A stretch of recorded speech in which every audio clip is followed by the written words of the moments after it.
بالله من الشيطان الرجيم بسم الله الرحمن الرحيم يا أيها الذين آمنوا كتب عليكم الصيام كما كتب على الذين من قبلكم لعلكم تتقون۔ اے ایمان والے لوگوں، تم پر روزے فرض کیے گئے ہیں جس طرح تم سے پہلے لوگوں پر روزے فرض کیے گئے تھے تاکہ تم تقوی اختیار کرو۔ اب سورہ بقرہ کی آیت مبارکہ میں اللہ سبحانہ و تعالی ہم سے کیا ارشاد فرما رہے ہیں؟ اللہ سبحانہ و تعالی ہم سے یہ کہہ رہے ہیں کہ روزہ رکھو تاکہ تم تقوی اختیار کرو۔ اب روزے کا ہمیں صرف اتنا سا کئیوں کو پتا ہے، کئیوں کو نہیں بھی اس کا پورا مطلب پتا ہے، اکثروں کو بس اتنا ہی پتا ہے کہ یہ ایک رکن ہے اور باقی بقایا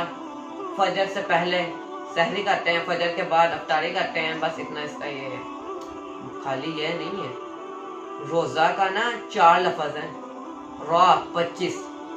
واو 25، زا 25، ہا 25، 100%، 100% کے لفظ نا 100%۔ اب یہ 100% لفظ کا مطلب کیا ہے؟ اب روزے کا مطلب یہ ہے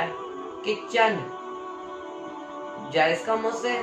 اور ناجائز کاموں سے رک جانا۔ اب مومن بندہ،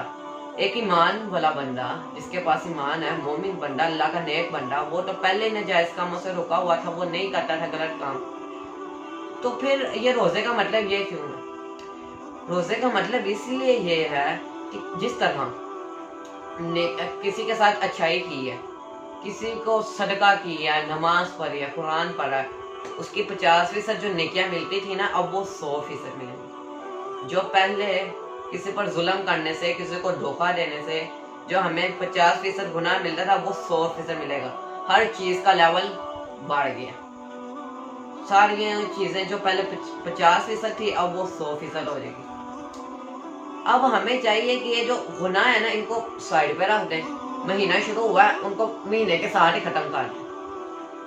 اب جس طرح رمضان کا مہینہ شروع ہوا ہے اس کے ساتھ ہی نیکیاں شروع کر دیں۔ پہلے جو نماز گھر میں پڑھتے تھے، ہمیں چاہیے امام کے پیچھے مسجد جا کے پڑھیں۔ جو جمعہ جب جماعت کھڑی ہو جائے تب جمعے والے دن ہم مسجد میں پہنچے تھے، ہمیں چاہیے خطبے سے پہلے پہنچے۔ جمعے والے بیان میں نے کہا تھا، میں نے حدیث ہے صحیح بخاری کی، آپ صلی اللہ علیہ وسلم نے فرمایا جمعے کے دن جو شخص سب سے پہلے پہنچے گا مسجد میں، اسے اونٹ کی قربانی کا جو دوسرے نمبر پر اسے گائے کی قربانی کا ثواب ملے گا، جو تیسرے نمبر پر پہنچے گا اسے ایک مینڈے کی قربانی کا ثواب ملے گا،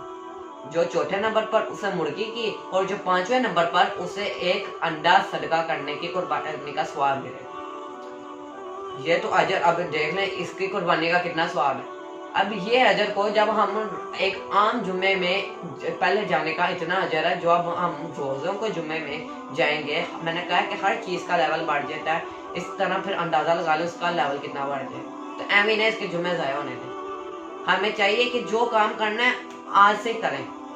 یہ نہ کہ جمعہ ہے اگلے جمعے سے جائیں، نہیں، جو جمعہ آ گیا اسی جمعے جائیں، بے شک لیٹ ہو گئے، نیتیں اللہ جانتا ہے۔ انما الاعمال بالنیات، صحیح بخاری کی پہلی حدیث ہے، عمل کا دار و مدار نیت پر ہے، آپ اپنی نیت اچھی رکھیں۔ اب روزہ ہی رکھنا ہے نا، ہم اپنا روزہ نہ رکھیں لوگوں کو دکھانے کے لیے نہ رکھیں کہ ہم نے روزہ جی بڑا روزہ رکھا ہے، اللہ کے لیے رکھیں، شو ہی نہ ہونے دیں، کسی کو پتہ ہی نہ چلنے دیں ہم نے روزہ رکھا، بس اللہ کو بس پتا ہو اور کسی کو نہ پتا ہو، بس خاموشی، کچھ کوئی شور شرابہ کچھ نہیں، بس خاموشی سے۔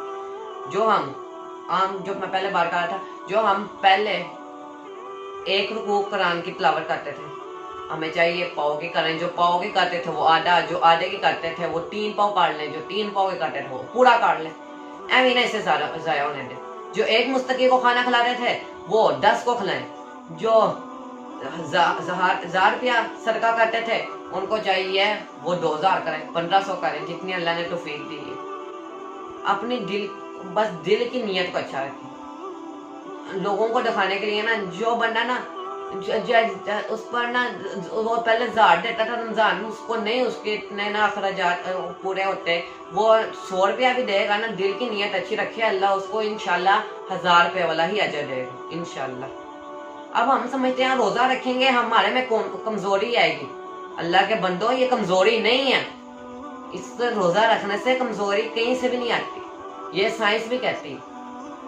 اب وہ روزہ رکھنے سے ہوتا کیا، ہمارے جسم کے جو گندی بیماریاں پل رہی ہیں، گندے مواد پل رہے ہیں، جراثیم پل رہے ہیں، وہ بھوکے رہ کے وہ بھی مر جاتے ہیں۔ اگر وہ نہ بھی مرے، ڈھیٹ ہو نہ بھی مرتے، جسم ہی ہمارا ان کو کھا جاتا ہے بھوک کی وجہ سے۔ اب کیا ہوگا، وہاں سے بھی ہم پاک، نیکیوں سے بھی ہم پاک۔ ہم سمجھتے ہیں تراویوں میں ہمیں چاہیے تراویاں پڑھیں، اب وہ سمجھیں گے تراویاں پڑھیں گے جی کھڑے ہیں جی ایسے کر کے گھٹنے درد ہو رہے ہیں، ان کا تو اللہ کے بندو گھٹنے درد ہونے کا ہی تو ثواب ہے، اور کسی چیز کا نہیں، وہ یہ چیزیں درد ہوتی ہیں ان کا ہی تو اجر ہے۔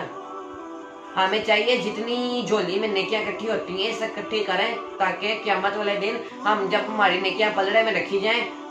وہ پلڑا نیچے جا کے زمین کو لگ جائے، جگہ ہی نہ رہے اس میں اور نیکیاں، لیکن نیکیاں اور پڑی ہوں رکھنے میں۔ اب صحیح بخاری کی حدیث ہے، آپ صلی اللہ علیہ وسلم فرماتے ہیں جنت کا ایک دروازہ ہے جس کا نام ریان ہے، اب اس دروازے سے صرف روزے دار گزریں گے، اب روزے دار گزریں گے تو پھر وہ دروازہ بند کر لیا جائے گا۔ اب ہم روزہ رکھے، اگر ہماری دلی نیت صاف ہوگی، اللہ نے ہمارے روزے انشاءاللہ قبول کرے گا، ٹھیک ہے نا، جن کی نیت نہیں بھی صاف، اللہ ان کی نیت صاف کرے گا تو ہمارے روزے اللہ قبول کرے انشاءاللہ۔ اچھا اب ہمارے روزے قبول ہو گئے، اب ہم روزے والے دروازے سے تو گزر جائیں گے، لیکن ہمیں صرف اتنا نہیں چاہیے، ہمیں چاہیے ہم قرآن پڑھیں، نماز پڑھیں، صدقہ کریں، زکوٰۃ کریں، دوسروں کا خیال رکھیں۔ اب وہ سارے دروازے قیامت والے دن ہمیں کیا نہیں، ہمارے سے گزرو ہمارے سے گزرو، ہم ایسے ہمیں بڑھنا چاہیے، ایک صاف ستھرا مومن بن کے روزوں کے بعد نکلنا چاہیے۔ اب روزوں کے بعد کیا ہوگا، گناہوں سے پاک صاف، نیکیوں سے دھلے ہوئے، ٹھیک ہے نا، بیماریوں سے دھلے ہوئے، پاک صاف ہو کے ہم نکلیں گے۔ اب ہماری ایک روٹین بن جائے گی نا نماز پڑھنے کی، پھر ہمیں یہ بھی نہیں لگے گا کہ ہم اٹھ کے جائیں گے، لگے گا کوئی فرق ہی نہیں پڑے گا، سیٹرڈے میں اٹھنے کی ہماری عادت بن جائے گی، ہم فجر کی نماز کے لیے بھی اٹھیں گے، کھڑے ہونے کی زیادہ دیر تراویوں میں کھڑے ہونے کی ہماری عادت بن جائے گی،